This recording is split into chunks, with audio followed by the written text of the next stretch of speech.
करेंगे। डिस्कशन शुरू करने से पहले मैं कहना चाहूँगा कि अगर आपने हमारे चैनल को सब्सक्राइब नहीं किया है तो कृपया सब्सक्राइब कर लें और बेल आइकन भी दबा लें। बात करते हैं मैरिको लिमिटेड के बारे में। लास्ट सेशन में इसमें मामूली गिरावट या कह सकते हैं कि आधा % की गिरावट के साथ क्लोजिंग देखने को मिली थी। हालांकि गिरावट ज़्यादा थी, बाद में शेयर संभला था। इसमें अपडेट देखने को मिल रहा है। बिजनेस अपडेट कंपनी ने अपने Q2 के जारी किए हैं। कंपनी का घरेलू बिजनेस जो है मिडल सिंगल डिजिट ग्रोथ इसमें देखने को मिली है कंपनी की तरफ से, ऐसा कहा गया है। हालांकि क्वार्टर इसके जो बिजनेस ग्रोथ में रहा है, यानी डोमेस्टिक बिजनेस रहा है, उसमें सुधार दिख रहा है। FMCG सेक्टर की बात करें तो इसमें स्टेबल डिमांड रही है, जिसकी वजह से कमज़ोर ग्रोथ इसके बिजनेस में देखने को मिली है।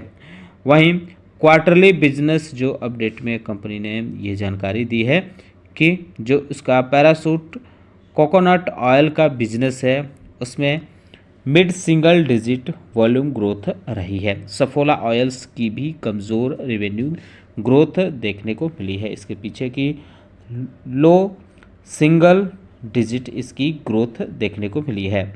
Value added hair oil segment की जो रही है उसमें भी कमज़ोर ग्रोथ देखने को मिली है। कंपटीशन बढ़ने की वजह से ये इसका बिजनेस प्रभावित हुआ है। इसके अलावा अगर हम बात करें तो कंपनी को उम्मीद है कि इसमें धीरे धीरे सुधार आगे चलकर आ सकता है इस फाइनेंशियल ईयर में, तो इस वजह से ये शेयर फोकस में रह सकता है। वहीं अगर मारुति सुजुकी इंडिया लिमिटेड के बारे में बात करें तो लास्ट सेशन में आधा % से ज़्यादा की गिरावट के साथ क्लोजिंग देखने को मिली। कंपनी ने अपने बिजनेस अपडेट जारी किए हैं। सितंबर में कंपनी का सेल जो है 1.9% बढ़ा है year on year. 1,84,000 unit company ने सितंबर मंथ में बेचे हैं। वहीं एक्सपोर्ट जो है 23.2% बढ़ा है। 22,511 से बढ़कर 27,728 यूनिट रही है। डोमेस्टिक सेल की बात करें वो भी 1.2% डिक्लाइन देखने को मिला है। ये 1,57,000 यूनिट कंपनी का डोमेस्टिक सेल रही है। Total domestic passenger vehicle sale की बात करें तो ये भी 3.9% डाउन हुआ है। 1,45,000 यूनिट की जो है कंपनी की सेल हुई है पैसेंजर व्हीकल की, तो इस पे भी आप चाहें तो नज़र रख सकते हैं। वही हीरो मोटोकॉर्प के बारे में बात करें तो लास्ट सेशन में 1% के आसपास की तेज़ी के साथ है क्लोजिंग देखने को मिली थी। कंपनी की सेल इस बार 18.7% ईयर ऑन ईयर बढ़ते हुए देखने को मिली है। 6,37,000 यूनिट कंपनी ने बेची है। ये उम्मीद से काफ़ी बेहतर सेल देखने को मिला है। एक्सपोर्ट की बात करें तो वो भी कंपनी का बढ़ा है, 21.8% बढ़ा है। 20,344 यूनिट्स कंपनी ने एक्सपोर्ट किया है। वहीं अगर हम बात करें हिंदुस्तान जिंक्स लिमिटेड के बारे में तो लास्ट सेशन में आधा % के आसपास की गिरावट के साथ क्लोजिंग देखने को मिली है। इसमें भी बिजनेस अपडेट जारी किया है। जो Q2 में कंपनी का खनन और रिफाइंड मेटल का प्रोडक्शन रहा है वो अब तक का सबसे ज़्यादा सितंबर क्वार्टर में रहा है। खनन मेटल का प्रोडक्शन कंपनी का 256 किलो टन रहा है, 2% ये पिछले साल के मुकाबले ज़्यादा है। वहीं जेवर खनन में बेहतरीन ओरी प्रोडक्शन की वजह से कंपनी का खनन मेटल प्रोडक्शन बेहतरीन रहा है। रिफाइंड मेटल प्रोडक्शन की बात करें तो ये भी 262 किलो टन रहा है, 8% इसमें की उछाल देखने को मिली है ईयर ऑन ईयर के हिसाब से।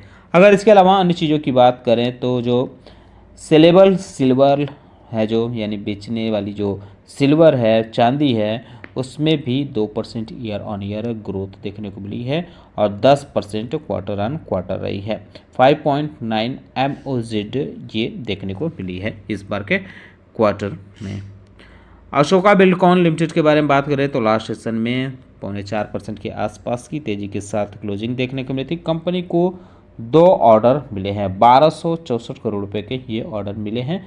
MMRDA की तरफ से मिले हैं 2 पूल बनाने हैं इसमें, तो इस वजह से ये शेयर भी फोकस में रह सकता है। कोल इंडिया के बारे में बात करें तो लास्ट सेशन में मामूली गिरावट के साथ क्लोजिंग देखने को मिली थी। इसमें अपडेट यह है कि कंपनी का कोल प्रोडक्शन 1% गिरा है, 50.9 मीट्रिक टन इस बार कंपनी का कोल प्रोडक्शन रहा है। वहीं ऑफटेक 1.4% डाउन हुआ है, 54.4 मीट्रिक टन रहा है ये।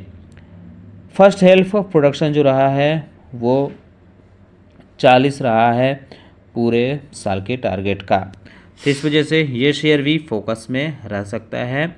NMDC लिमिटेड के बारे में बात करें तो मामूली गिरावट के साथ लास्ट सेशन में क्लोजिंग देखने को मिली थी।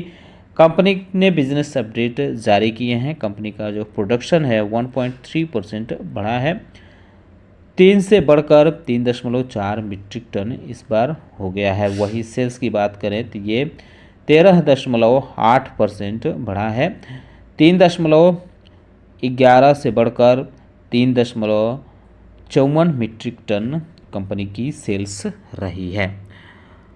साउथ इंडियन बैंक के बारे में बात करते हैं तो मामूली हरियाली के साथ क्लोजिंग देखने को मिली थी लास्ट सेशन में। अपडेट ये है कि कंपनी का ग्रॉस एडवांस 13% से ज़्यादा रहा है इस बार, 84,741 करोड़ रुपए कंपनी का ग्रॉस एडवांस रहा है। वहीं डिपॉजिट की बात करें तो ये 8.6% रहा है, 1,05,000 करोड़ रुपए ये रहा है डिपॉजिट कंपनी का। कासा की बात करें तो ये 8% बढ़ा है ईयर ऑन ईयर के हिसाब से, 33,583 करोड़ रुपए रहा है। कासा रेशियो की बात करें तो ये इस बार कम हुआ है, 32.3% से कम होकर 31.85% रहा है। तो इस पे भी आप चाहे तो आप नज़र रख सकते हैं। ITC लिमिटेड के बारे में बात करें तो लास्ट सेशन में काफ़ी उतार चढ़ाव इसके शेयरों में देखने को मिला था। अपडेट इसमें एक देखने को मिली है कि इसकी जो सब्सिडरी या आर्म कंपनी देखने को मिलती है ITC इन्फोटेक इंडिया, उसने ब्लांच क्लेन टेक्नोलॉजी लिमिटेड के 100% शेयर एक्वायर किए हैं। ये जो एक्विजिशन हुआ है 485 करोड़ रुपए में हुआ है, तो इस वजह से यह शेयर भी निवेशकों के रडार पर रह सकता है। दिलीप बिल्डकॉन लिमिटेड के बारे में बात करें तो 0.5% की हरियाली के साथ क्लोजिंग देखने को मिली थी लास्ट सेशन में।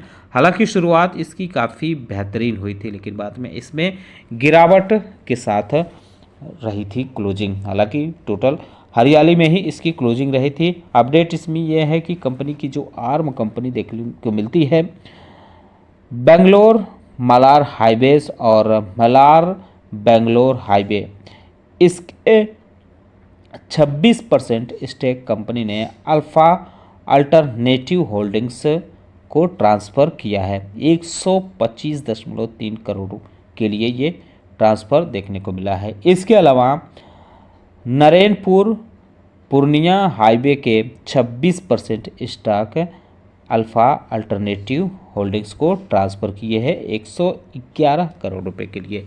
तो ये बड़े अपडेट इसमें भी नज़र आ रहे हैं। SMS फार्मास्यूटिकल्स लिमिटेड के बारे में बात करें तो लास्ट सेशन में बेहतरीन तेज़ी देखने को मिली थी, 7% की उछाल के साथ इसमें क्लोजिंग रही थी। अपडेट ये है कि यूरोप में इब्यूप्रोफेन सप्लाई के लिए कंपनी को EDQM सर्टिफिकेशन दिया गया है। इसके अलावा EUGMP सर्टिफिकेशन विशाखापट्टनम फैसिलिटी के लिए इस कंपनी को मिला है। इसके लिए इंस्पेक्शन देखने को मिला था 28 फरवरी से 1 मार्च तक रहा था, जिसके बाद ये दोनों जो है सर्टिफिकेशन कंपनी को दिए गए हैं।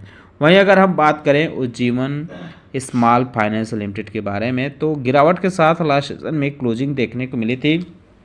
अपडेट ये है कि ऑथराइज्ड डीलर कैटेगरी 1 का लाइसेंस इस बैंक को मिला है, इस वजह से ये शेयर फोकस में रह सकता है। मैनकाइंड फार्मा के बारे में बात करें तो 2.5% के आसपास की तेज़ी के साथ इसमें क्लोजिंग रही थी लास्ट सेशन में। अपडेट ये है कि भारत सीरम और वैक्सीन्स के एक्विजिशन के लिए कंपनी को सभी रेगुलेटरी अप्रूवल मिल गए हैं। इस पे आप चाहे तो नज़र रख सकते हैं। अडानी ग्रुप की कंपनी अडानी एंटरप्राइजेज के बारे में बात करें तो 1.5% के आसपास की तेज़ी के साथ क्लोजिंग रही थी लास्ट सेशन में। अपडेट ये है कि अडानी न्यू इंडस्ट्री में अडानी एंटरप्राइजेज ने अपने 2 सब्सिडरी को मर्ज किया है। इन सब्सिडरी का नाम है अडानी इंफ्रास्ट्रक्चर और मुद्रा सोलार। तो ये दोनों का जो है इसमें मर्जर हुआ है अडानी न्यू इंडस्ट्रीज़ में।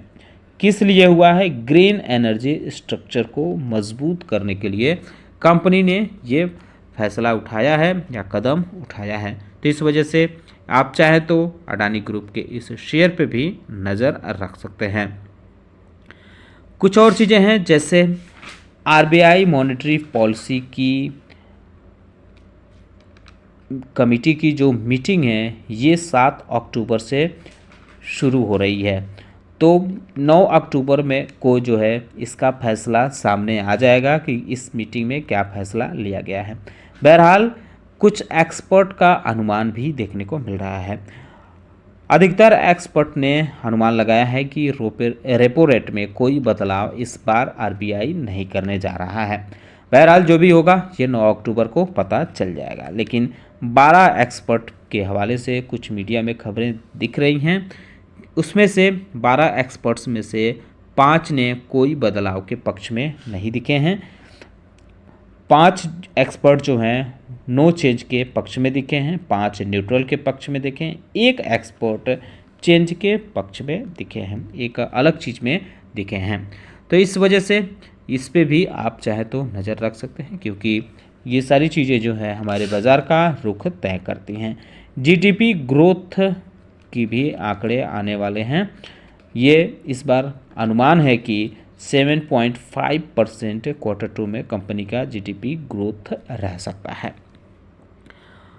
एक चीज़ और है जो मिडिल ईस्ट में अभी फ़िलहाल जो टेंशन चल रहा है, कॉन्फ्लिक्ट चल रहा है ईरान और इज़राइल में या लेबनान में, जो ये सारी चीज़ें चल रही हैं, इज़राइल ने जो लेबनान में हमला किया है या ईरान ने इज़राइल पे जो मिसाइल दागे हैं, इन सारी चीज़ों से हमारा बाज़ार काफ़ी मैटर करेगा क्योंकि अमेरिका भी उधर काफ़ी सख्त नज़र आ रहा है। तो क्रूड ऑयल पे भी आपको नज़र रखना होगा जो हमारे बाज़ार के लिए काफ़ी चीज़ें मैटर करता है। इससे अमेरिकी बाज़ार और भी कई चीज़ें हैं जो काफ़ी चीज़ें जो एक्सपर्ट हैं इन सारी चीज़ों को देखते हैं। तो काफ़ी हद तक हमारे बाज़ार पर इसका असर हो सकता है, नज़र आए कल। इसके अलावा अगर हम देखें तो लास्ट सेशन में मामूली गिरावट के साथ हमारे बाज़ार की क्लोजिंग हुई थी। निफ्टी 50 जो है वो भी इसमें 0.054% की गिरावट रही थी। सेंसेक्स में भी 0.0